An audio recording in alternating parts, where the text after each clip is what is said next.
Hi team, it's day 20 and today we're going to go on a scavenger hunt. You're going to create your own scavenger hunt by replacing the items in each square with different shapes. To make life simple, the template can be found in the video description below. Tap the little reveal arrow next to the title of the video. Look for the blue hyperlink text in the video description and give it a click or a tap to download the template. Open your template in Keynote and start editing to create your own scavenger hunt. If you want to change the text, you might need to unlock the boxes.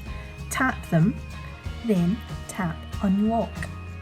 You can change the text to whatever it is you'd like to search for. If you select a piece of text, you can use the brush tool to change the font, size and text colour. The emojis on your template are emojis. You can tap them to edit them. Use your emoji keyboard to add different emojis to your template. You can also use the Add tool to add shapes to your scavenger hunt template.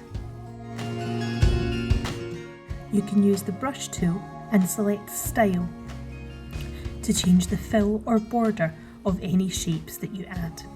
Don't forget you can change the title of your scavenger hunt to personalise it. Now it's time to start hunting.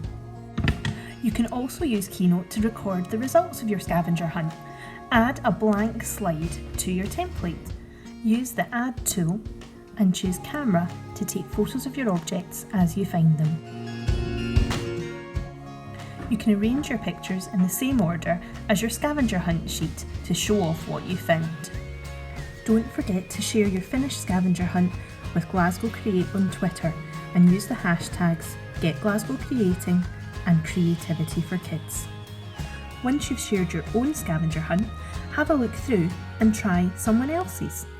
Or you could save some for another day.